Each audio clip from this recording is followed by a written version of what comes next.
Assalamu alaikum warahmatullahi wabarakatuh. In the previous video lectures we learned about the concept of acids and bases. तो आज जो हम पढ़ने जा रहे हैं एक important topic है strength of acids and bases. Strength of acids and bases. तो इसमें हम पढ़ने जा रहे हैं strong and weak acids. तो सबसे पहले हम देखेंगे strong and weak acids.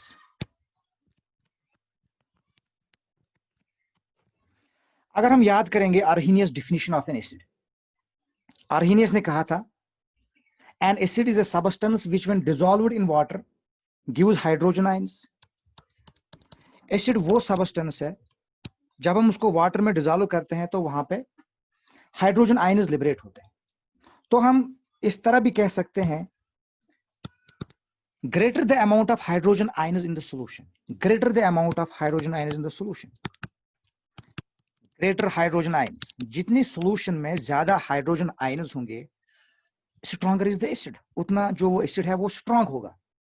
यानी जितने ज्यादा सॉल्यूशन में हाइड्रोजन आयंस लिबरेट हो जाएंगे तो हम कह सकते हैं कि वो जो एसिड है वो उतना स्ट्रॉन्ग है। यानी हम यहाँ पर एग्जांपल देंगे, हाइड्रोक्लोरिक एसिड है हमारे पास, नाइट्रिक एसिड है, सल्फ्यूरिक एसिड है। जब हम इनको डिसॉल्व करते हैं वाटर में HCl, H2SO4, HNO3, nitric acid, when we dissolve them in water they completely dissociate into ions. इनकी कंप्लीट डिसोसिएशन होती है पानी में, वाटर में। तो उससे क्या होता है, they give large amount of hydrogen ions in the solution, solution में बहुत ज्यादा हाइड्रोजन आयंस लिबरेट होते हैं। तो हम कह सकते हैं कि ये जो एसिड्स है, hydrochloric acid, sulphuric acid, nitric acid, क्योंकि ये कंप्लीट डिसोसिएट होते हैं, कंप्लीट डिसोसिएशन होती है इनकी वाटर में, तो इसलिए हम इनको कह सकते हैं कि दीज आर स्ट्रॉन्ग एसिड्स। हम यहां पर एक एग्जांपल लेंगे, एग्जांपल से क्लियर होगा। Hydrochloric acid HCl, when we dissolve it in water it gives hydrogen ion H positive aqueous plus Cl negative aqueous, chloride ion, Cl negative is chloride ion and hydrogen ion, या हम इसको कहते हैं hydronium ion भी, hydrogen ion. तो यहां पर मैं ऐसे आपको समझाऊंगा, अगर हमारे पास 5 मॉलिक्यूल्स ऑफ हाइड्रोक्लोरिक एसिड हैं, 5 मॉलिक्यूल्स ऑफ हाइड्रोक्लोरिक एसिड हैं, जब हम इसको वाटर में डिसॉल्व करेंगे, या अगर हमारे पास 6, हम यहां पर लिखेंगे 6 मॉलिक्यूल्स ऑफ हाइड्रोक्लोरिक एसिड हमारे पास हैं, जब हम इसको वाटर में डिसॉल्व करेंगे तो जो सॉल्यूशन होगा, सॉल्यूशन में क्या बनेंगे, हाइड्रोजन आयन और क्लोराइड आयंस। कितने बनेंगे, 3 molecules of hydrogen ions and 3 molecules of chloride ions. 3 plus 3 is equal to 6, यानी इसकी कंप्लीट डिसोसिएशन होती है, complete dissociation. No molecule of hydrochloric acid will be left behind. जितने भी मॉलिक्यूल्स हाइड्रोक्लोरिक एसिड के होंगे, जब हम इसको वाटर में डिसॉल्व करेंगे, हर एक मॉलिक्यूल जो है उसकी कंप्लीट डिसोसिएशन होगी, हर एक मॉलिक्यूल आयोनाइज होगा, डिसोसिएट होगा, ब्रेक होगा इनटू इट्स कॉन्स्टिट्यूएंट आयंस, यानी हाइड्रोजन आयन और क्लोराइड आयन। ठीक, यानी अगर यहाँ 6 मॉलिक्यूल्स ऑफ हाइड्रोक्लोरिक एसिड, तो इसमें से सॉल्यूशन में होंगे 3 molecules of hydrogen ions and 3 chloride ions. वहां पे कोई भी मॉलिक्यूल ऑफ हाइड्रोक्लोरिक एसिड नहीं होगा left behind in the solution. इसलिए हम कहते हैं कि वहां पर इसकी कंप्लीट डिसोसिएशन और आयोनाइजेशन होती है। तो स्ट्रॉन्ग एसिड को हम अब ऐसे डिफाइन कर सकते हैं, those acids which completely dissociate into ions, those acids which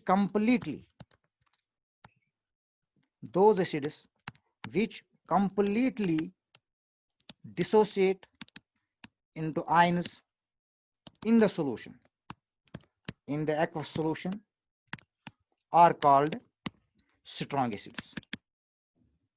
तो सिंपल आपको ये याद रखना है कि जो स्ट्रॉन्ग एसिड्स है उनकी कंप्लीट डिसोसिएशन होती है वाटर। हम यहाँ पर और भी एग्जांपल्स दे सकते हैं। Sulph nitric acid HNO3 nitric acid, जब हम इसको वाटर में डिसॉल्व करेंगे it gives hydrogen ion aqueous plus NO3 negative ion. This is called nitrate ion aqueous. This is called nitrate ion. Nitrate ion. तो इसकी complete dissociation होती है। जो ये यहां पर सिंगल एरो है, ये सिंगल एरो जो है, इट मीन्स कि इनकी कंप्लीट डिसोसिएशन होती है। These are only one sided. The reaction is not reversible here. This arrow shows, it points towards the ion is produced. It shows their complete dissociation. This arrow shows complete dissociation. Single arrow dissociation. Okay. यानी अगर हमारे पास nitric acid के 10 molecules होंगे तो solution में hydrogen ion के 5 molecule होंगे और नाइट्रेट आयन के 5 मॉलिक्यूल होंगे। तो हम कह सकते हैं कि इसकी कंप्लीट डिसोसिएशन होती है यहां पर वाटर में जब हम इनको डिसॉल्व करते हैं। ओके, एक और एग्जांपल हम यहां पर दे सकते हैं सल्फ्यूरिक एसिड की। H2SO4 जब हम इसको वाटर में डिसॉल्व करेंगे, it gives 2 times H positive plus SO4 2 negative. This is hydrogen ion and this is called sulfate ion, SULPHAT, sulfate ion। यानी सल्फ्यूरिक एसिड के अगर 6 मॉलिक्यूल्स होंगे तो सॉल्यूशन में हाइड्रोजन आयन्स होंगे 3 और सल्फेट आयन्स जो है ये भी होंगे वहां पर 3, यानी कंप्लीट डिसोसिएशन। तो हम कह सकते हैं कि strong acids are those acids which are completely dissociated into ions when dissolved in water. Okay, लेकिन हमारे पास कुछ एसिड्स ऐसे भी हैं, एसिटिक एसिड है, फॉर्मिक एसिड है, कार्बोनिक एसिड है, फास्फोरिक एसिड है। जब हम इनको वाटर में डिसॉल्व करते हैं, they dissociate only partially in the solution. They dissociate,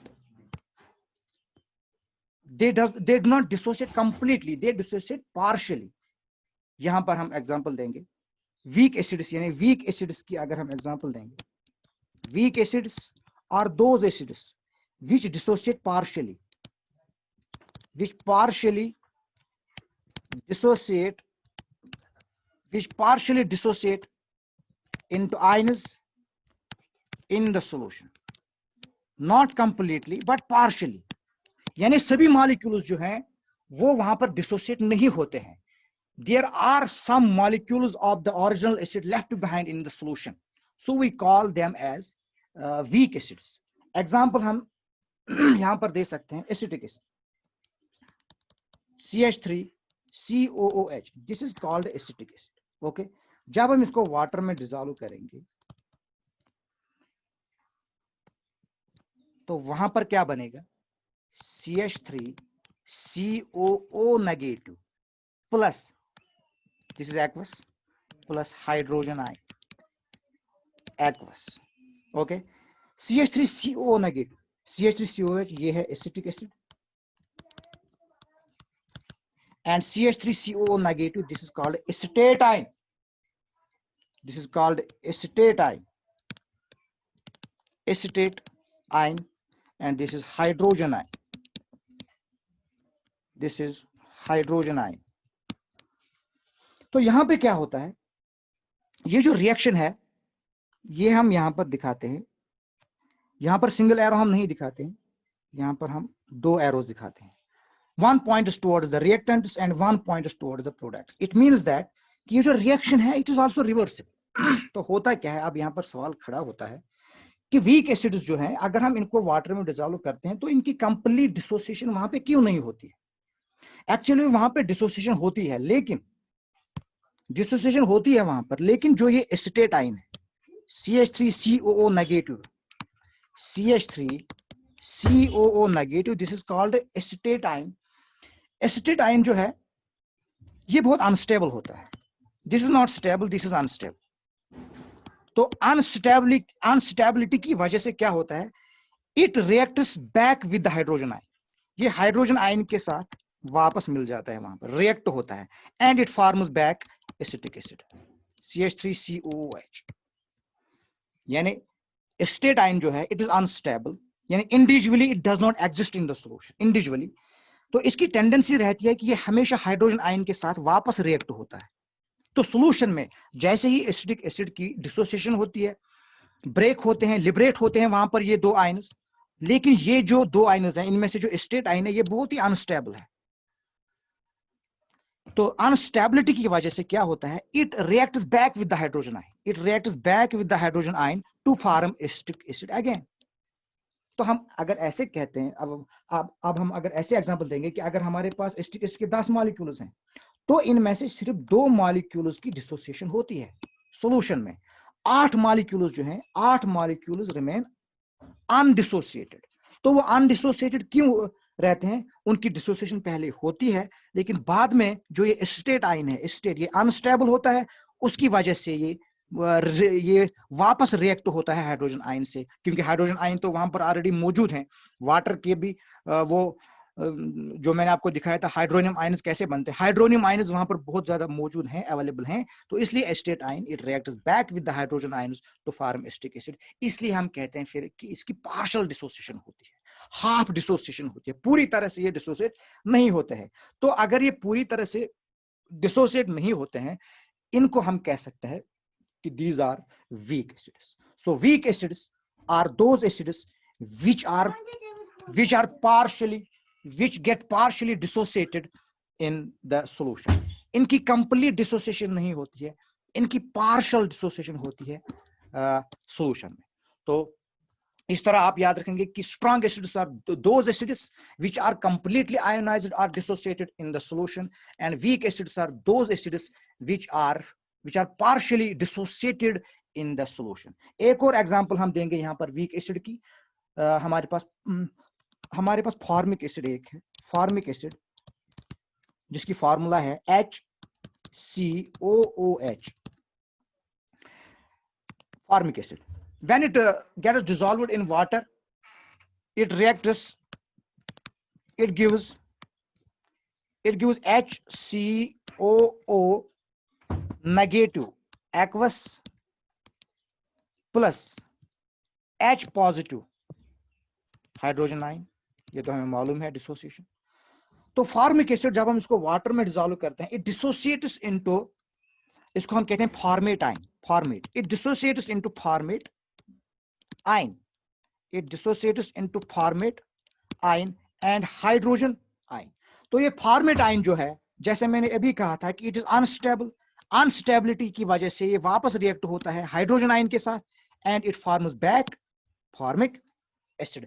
तो इसकी पार्शियल डिसोसिएशन होती है, इसलिए हम कह सकते हैं कि it is a weak acid. तो जनरल अब आपको याद ये रखना है, जिसकी कंप्लीट डिसोसिएशन होती है सॉल्यूशन में उसको हम कहते हैं स्ट्रॉन्ग एसिड, और जिसकी पार्शियल डिसोसिएशन होती है उसको हम कहते हैं वीक एसिड। और वीक एसिड इसकी पार्शियल डिसोसिएशन क्यों होती है, उसका सिर्फ एक रीजन है, क्योंकि जो वहां पर कंसर्नड जो ये आयन बनता है, यानी यहाँ पर था स्टेट आयन, यहाँ पर है फॉर्मेट आयन, ये अनस्टेबल होते हैं, अनस्टेबिलिटी की वजह से ये वापस रिएक्ट होते हैं हाइड्रोजन आयंस के साथ, and they form the original acid back in the water. तो जो सॉल्यूशन होते हैं वहां पे बहुत सारे मॉलिक्यूल्स ऐसे होते हैं जो that will remain undissociated, so we call them as weak acids. So it was all about the strong acids and weak acids. लेकिन यहाँ पर मैं आपको एक और कंसेप्ट यहाँ पर सिखाऊंगा। अगर हम देखेंगे ये फॉर्मिक एसिड HCOOH, अगर मैं इसकी स्ट्रक्चरल फार्मूला यहाँ पे बनाऊंगा तो ये ऐसे है। एसिटिक एसिड की हम एग्जांपल देंगे, ठीक है, एसिटिक एसिड CH3COOH अगर हम देंगे यहाँ पर एग्जांपल, इसकी हम स्ट्रक्चरल फार्मूला बनाएंगे तो ये ऐसे है, C, ऐसे मैं दिखाऊंगा यहाँ पर, तो ये ऐसे है CH3C double bond OH। This is the structural formula of acetic acid. अब यहाँ पर सवाल पैदा होता है कि कौन सा हाइड्रोजन जो है वो आयोनाइज होता है, विच हाइड्रोजन आयोनाइजेस, विच हाइड्रोजन डिसोसिएट्स। क्योंकि अगर आप देखेंगे यहाँ पर भी हाइड्रोजन है, तो यहाँ पर भी हाइड्रोजन है, यहाँ पर भी हाइड्रोजन है, यहाँ पर भी हाइड्रोजन है, तो कौन सा हाइड्रोजन डिसोसिएट होता है, क्योंकि हम दिखाते हैं CH3 COO negative plus H positive, तो कौन सा हाइड्रोजन डिसोसिएट हुआ है ये आपको याद रखना है। Only the hydrogen atom attached to oxygen atom, ये वाला hydrogen atom that is attached to the oxygen atom get is dissociated, okay, और इज ionised. The 3 hydrogen atoms attached to carbon atom are not ionized. याद रखना है, जो भी hydrogen atoms carbon atom के साथ जुड़े हुए हैं उनकी डिसोसिएशन नहीं होती, बल्कि जो हाइड्रोजन एटम ऑक्सीजन के साथ जुड़ा हुआ है उसकी डिसोसिएशन होती है। ये याद रखना है। only the hydrogen atom that is attached to the this oxygen atom gets ionized. Okay, the 3 hydrogen atoms or all the hydrogen atoms that are attached to the carbon atom do not get ionized. ये बात आपको याद रखनी है। So this was all about the strong acids and weak acids. तो कल हम एक और टॉपिक इंशाल्लाह सीखने जा रहे हैं। That is all for today. Thank you very much.